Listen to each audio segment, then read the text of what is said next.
Oslo. What did we want? Peace? Security? We got war. For more than 20 years, we've clung to the Oslo Accords hoping for what? The terror attacks haven't ended. The missiles continue to drop on our cities. The country has shrunk, and we even expelled Jews from their homes. And what did we get in exchange? Thousands of fatalities and wounded, 5 times more than in the period preceding Oslo. The Oslo process was supposed to save on security costs and foster prosperity. But in practice, it has cost over 1 trillion shekels. Hear that? 1 trillion. In January 2014, Dr. Ron Pundak, one of the architects of Oslo, admitted, peace is not the goal. It is the means of Israelization of Israeli society instead of its Judaization. Get it? We're not paying the horrific price of Oslo for peace or security, but to settle the internal battle over Israel's national identity, to make Israel a state of all its citizens, rather than a Jewish state. We of the Zehut party are proud to say, not a country of all its citizens, but rather one country for one nation with one God.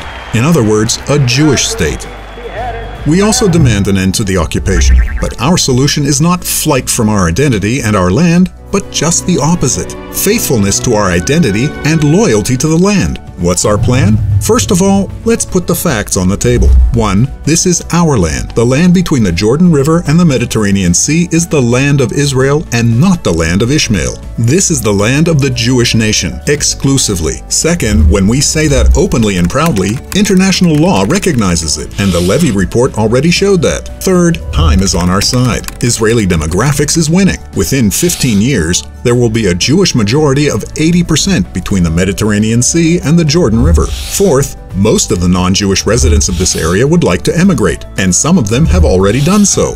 So Zehut proposes a multi-stage plan: nullification of the accords and restoration of the judicial status to its pre-Oslo state. Terrorists will be offered the option to withdraw without bloodshed, just as the PLO retreated from Lebanon in 1982.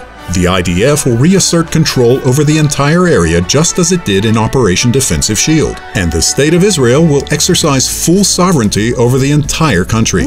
No entity other than the IDF and the Israeli police will bear arms anywhere between the Jordan River and the Mediterranean. And what about the non-Jewish residents? They will be able to choose between 3 options.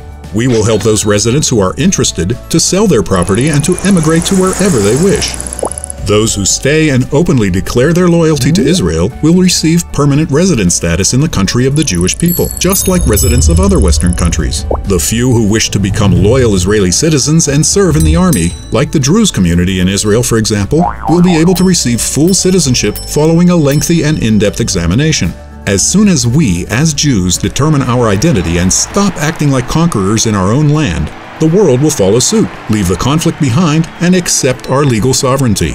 Does anybody remember that the world opposed the establishment of Nahariya, which was outside the borders of the partition plan? Does anybody remember that the left opposed the establishment of Carmiel? Does anybody remember the staunch opposition to Israel's bombing of the Iraqi nuclear plant? And today the world only thanks us for it. The center of Israel will be open for settlement, construction, and economic development, and we won't bequeath the problem of territories and terror to future generations. Instead, Israel will be a sovereign, secure, and prosperous state. Zehut, liberty, purpose, and Jewish identity.